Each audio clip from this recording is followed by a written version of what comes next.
Hey guys, it's been a little while. I didn't want this channel to die, so I'm bringing another video back. Sorry that the Wolverine one hasn't come out. It has become a little bit of a dumpster fire. Still trying to see if I can work it out. But today we're going to review the new Maximum Series Spider-Man. The Maximum Series has had a lot of, I've heard good things and bad things. And today I'm going to see what my opinion is. So for Peter, on the front of the box, we have the new Maximum Series, which I was really excited for this wave, but after seeing what the Hulk was, I don't know. But on the front of the box, we have Spider-Man in that classic McFarlane look. I always like this look, and I'm glad to see that they're actually using it. And on the side of the box, we have Pete using the awesome spider senses, which are red. I feel like they should be yellow. I guess that's more of a nitpick. That's not a real issue. And then on the back of the box, we have that classic McFarlane Spider-Man. I really like how this box looks. I'm glad it's not just a card that I'm going to eventually throw out. And there he is doing the pose. On the top, Maximum Series Spider-Man.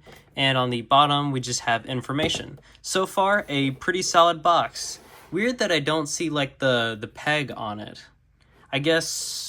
why is there no peg on this? So let's take these two figures out of the box and look at them, starting with Peter. It's a nice shield, though. Might use that for Captain America. Also, there's my watch. What are you doing, Marvel Legends? You're actually including stands?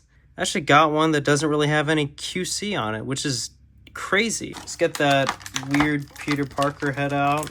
Actually, would work a lot better for Harry Osborn. I'm probably not going to keep any of this in of just me talking, but if I do keep it in, hello everyone, it is I, Rowntree Plays, or Reviews, or whatever I renamed myself for the 8th time.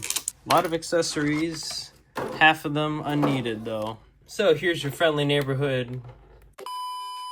So here's the figure out of the box, and here's everything that it comes with. First up, he comes with these webs, which they look really nice, and they got that classic McFarlane look, but the fact that they don't have any bendy wiring is very sad, and kind of makes them a little useless.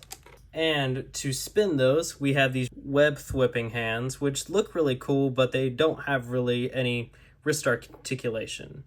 But I don't really know if I would ever pose with these, so I guess that wouldn't really matter. We also have gripping hands to hold said spider webs. We have the spider sense, which is really cool. Not to mention, we also have two head sculpts, including this squinty head, which reminds me of an older Toy Biz Spider-Man, which I don't really like the head of at all.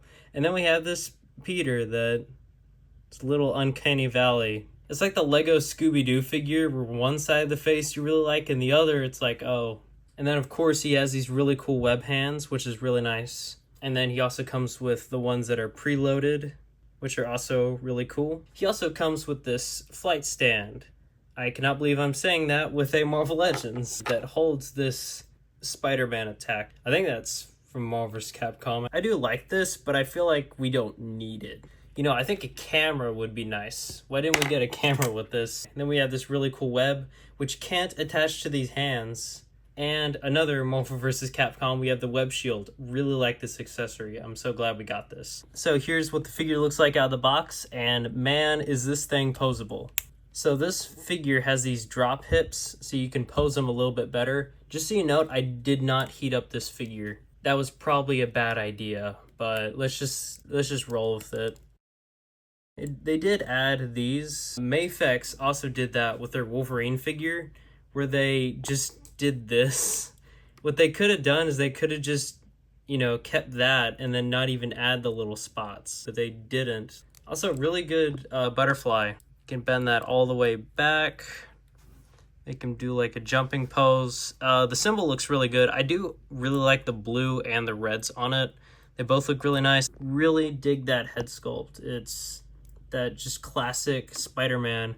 And other than like that right there, there's really no QC issues on it. Like maybe a little bit right here that does look like crap, but I feel like they couldn't do that with any of the Spider-Mans regardless of to make that look good. So far with poseability, they did add this round neck, which sadly does not move down very much. I really thought it would bend down because the Iron Man that came out, the Model 24, it bends down really far, and he could bend his head about this high, which is really nice. I really like that. And I kind of like his more skinny buck. I'm actually glad they chose McFarlane as the design. It looks really nice. Got the double jointed hips as always, but that easily pops off and you can switch it out with the web hands, which I actually really like how that looks. And then he bends down. What? He bends down that far. Look at that. Holy cow. With the drop hips. What? That is crazy. How far back can he bend? Let me see this. All right, and let's bend this back. How far back? Okay. Not as impressive back. And also these drop hips are really nice. A lot of people are afraid of breaking. I probably should be too. There we go. Yeah, that is crazy good. So far, so good with this Spider-Man. Let's try out some of the other hands. So here he is with the web hands, and this figure is just so fun to pose because he poses so good. Like you know what? This really is, like, other than the amount of accessories and the price I paid, if this was $35, this would be one of the greatest Spider-Man figures. But with the price, is it still the greatest Marvel Legends Spider-Man? Maybe. And then here he is with the other webbing hands. I'm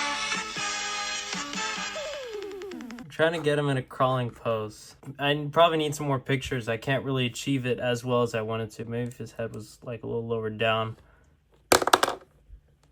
I like the spider shield.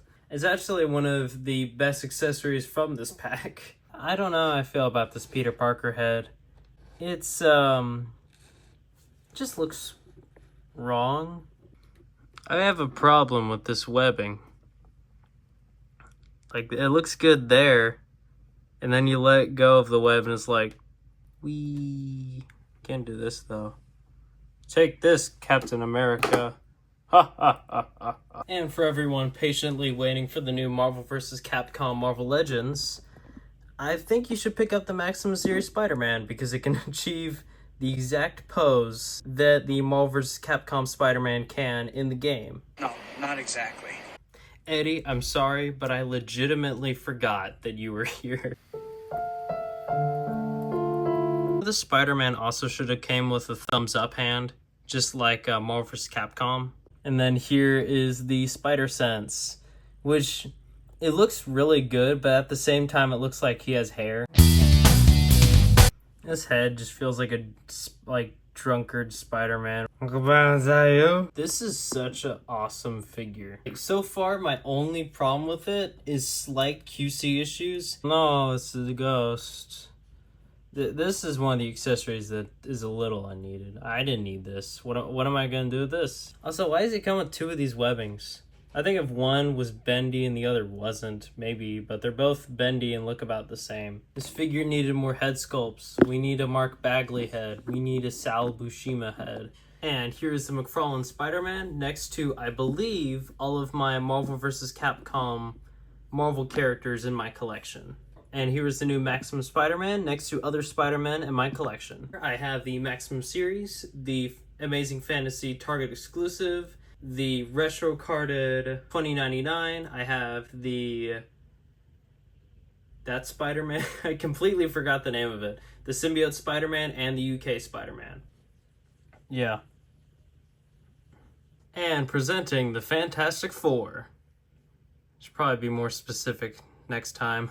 And here's Aunt May, because I really don't have any other characters because they're all expensive. Alright, so Spider-Man can bend his neck this much forward.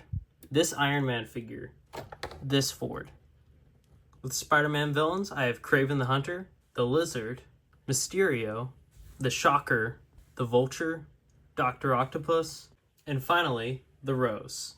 So, one thing that I wanted to bring up was, I've already done a review about this. So, this astonishing X-Men Wolverine has a completely new sculpt, new hands, new head. this was $25. This Spider-Man was $50. And even though it included a lot of other accessories, the fact that they can completely add new tooling to a figure and still keep it the regular price shows that this figure was 100% price gouged. Like, without a doubt. This was before tariffs, this was before anything. Even though there's definitely going to be a Wolverine better than this, I deem this the Maximum Series Wolverine. It is everything that I wanted in other Wolverine figures. It is super posable. It looks great on the shelf. It has multiple hands. Even though it doesn't come with the amount of accessories Maximum Series comes with, that doesn't matter because I'm not going to pose the figure with those accessories. I'm going to pose him as the figure. Because frankly, they give you way too many accessories. Because, you know, I'm never going to pose Spider-Man with this accessory ever.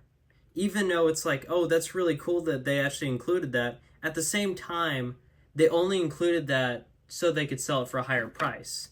Like, I could live without almost every single one of the extra accessories that this figure comes with. If the figure was just this, if it just came with this, open palm hands, fist hands, and web hands, I would still buy this figure. I would buy 2 of these figures and paint one after the Marvel vs. Capcom.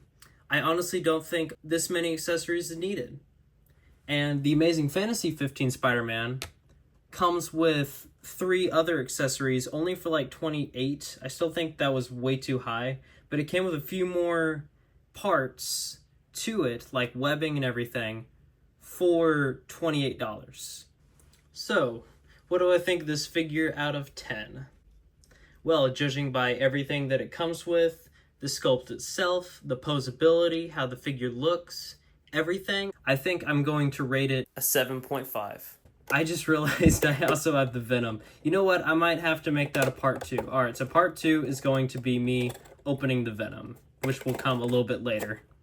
So, thank you all for watching. Leave a like on the video if you like it. Please consider subscribing if you would like to see part 2 of this video, and I'll see you in the next one. Peace.